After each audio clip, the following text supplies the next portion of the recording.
Some stories don't just touch the heart, they heal it. If you believe love can still break barriers and remind the world what being human truly means, pause for a moment, subscribe, like, and share this journey. Because what you're about to hear might just change how you see love forever. The cameras flashed like lightning as Naomi, the glamorous influencer with over 5 million followers, stood trembling in front of a crowd of reporters. I'm pregnant, and the father is Daniel Mensah.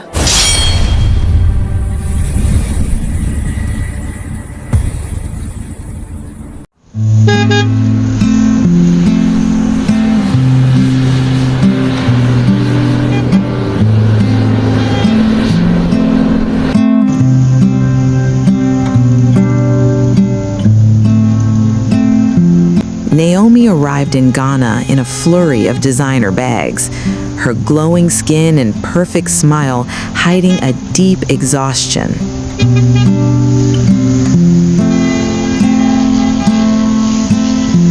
She had built her fame on perfection. Beautiful pictures, polished smiles, and staged happiness. But inside, she was tired. She wanted to feel something real. She gazed out the window as the city unfolded before her. Vibrant, unpredictable, alive. Accra wasn't just a city. It was rhythm, chaos, and color, dancing in the same breath. She watched everything rush by until one frame stopped her world. He was barefoot, covered in paint, lost to the world but alive in his own. Every stroke felt like a cry turned into color. She lifted her camera and clicked once. And in that single frame, time stood still. It wasn't just a photo. It was the beginning of something she couldn't explain. As the car moved on, Daniel faded into the distance, but the image stayed with her. She didn't know why, only that something in her had shifted. The next morning, she came back. Daniel sat by the road, talking to himself and humming an old tune. When she greeted him, he didn't look up. He only whispered, "The angels told me you'd come." She stood there, unsure what to say. His world was far from hers, yet something about his silence felt like an invitation. When he finally turned, she saw not madness, but a strange calm. His eyes carried a story, one the world had stopped listening to. Daniel stood up, facing Naomi. In that silence, two worlds touched, not through words, but through something quieter, something that made time hold its breath. When her hand brushed his, something unspoken passed between them. A current, a memory, a spark the world would never understand. Unknowing to Naomi, her crew watched from afar in the quiet confines of their black SUV. Later that night, as Naomi reviewed the captured artistry of Daniel, the mad painter, on her laptop, her mind replayed that moment, the way he looked at her, the instant the world went quiet, the profound peace of mind he offered, right between chaos and clarity, proved she had finally found him. She returned the next evening, not with her crew, not with her camera, just herself, and a question she couldn't shake.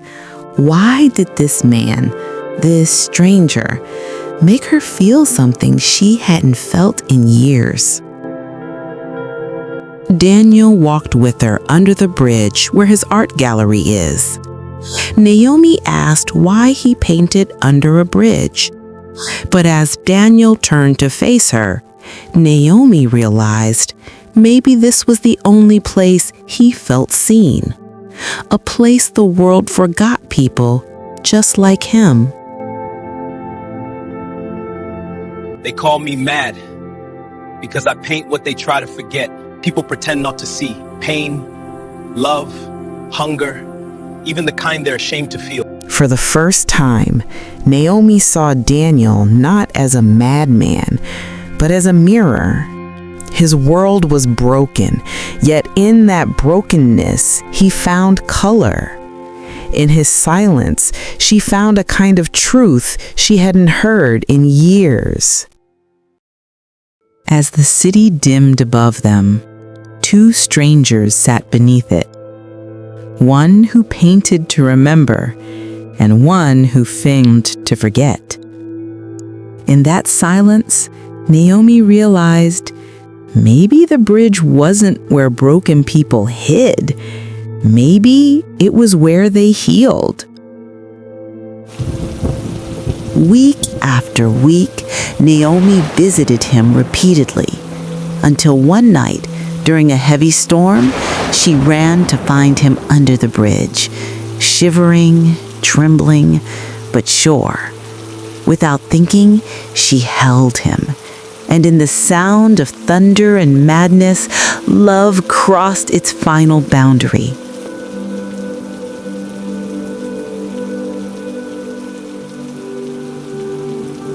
Weeks passed. Naomi's documentary wrapped up, and she flew back to Lagos to edit. But she wasn't herself. She thought love ended under that bridge, but love had already begun a new heartbeat inside her, one she couldn't hide, not from herself and not from the world that would never understand. One morning, nausea hit her hard. At first, she brushed it off. Just another wave of fatigue, she thought. Maybe it was the stress or those long nights at work catching up with her. But among all the tests she ran, only one came back positive: pregnancy. Her heart raced. Who would believe this? How could she explain that the man society called a madman was the only one who ever truly touched her soul?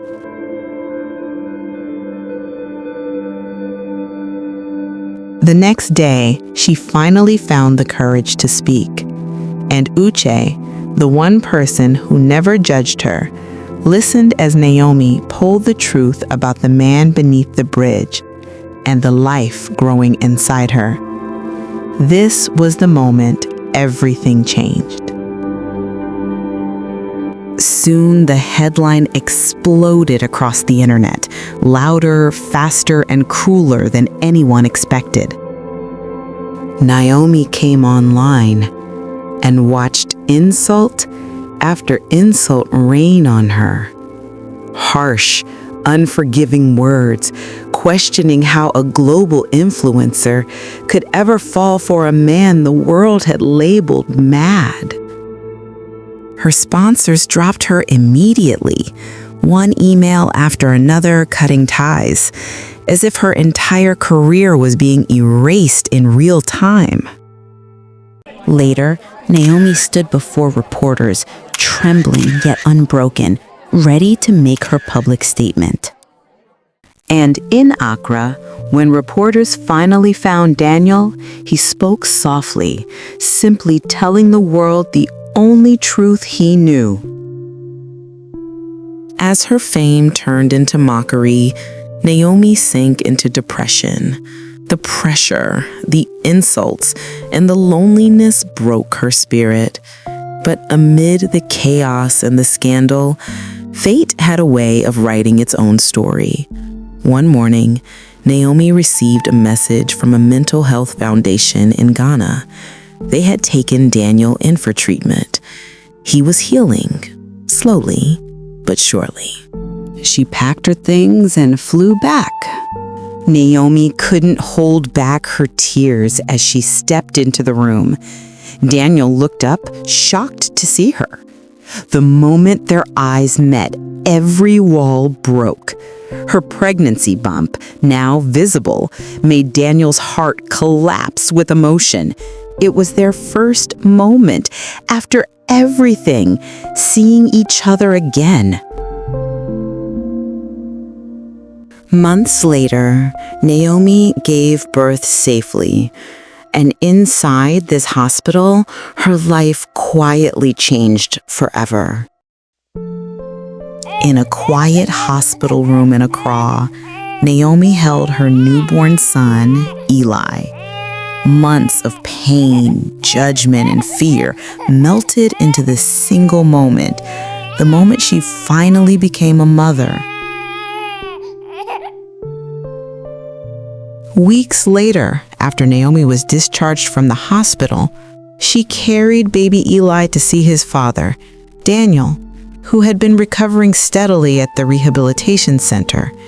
And in that quiet courtyard, Naomi stood before Daniel for the first time since the storm began. Not alone, but with their son in her arms. It was the moment love finally found its way back home.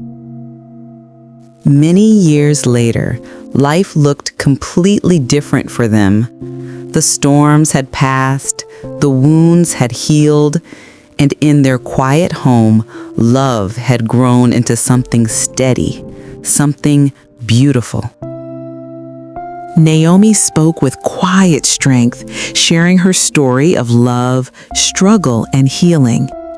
In the front row, Daniel and their 10-year-old son Eli watched proudly, their hearts full. The audience, moved by her journey, listened in reverent silence, witnessing the family's triumph over hardship and the power of love to heal. And in that moment, Naomi reminded everyone that mental health is not a weakness. It is a battle many face in silence. She encouraged them to seek help, offer kindness, and never judge the wounds they cannot see. As the hall slowly emptied, Naomi stepped into the arms of the two people who had walked every mile of this journey with her, Daniel and little Eli. Their smiles said everything. After all the storms, after all the judgment, after all the battles, this moment was their victory. A family healed, a love redeemed, a story that proved that even the most broken paths can still lead home. They stepped outside together, hands linked, hearts steady. The world felt different now, calmer, brighter, open. Naomi had spoken her truth, Daniel had stood by her, and Eli had watched his mother rise with grace. As the evening wrapped itself around them, it felt like the beginning of something new, a chapter written not from pain, but from healing and hope. If this story touched your heart, don't let it end here. Share it. Let it remind someone that love, no matter how impossible, still has the power to heal. And if you believe in stories that restore faith in humanity, subscribe, like, and stay with us, because more stories like this one are waiting to be told.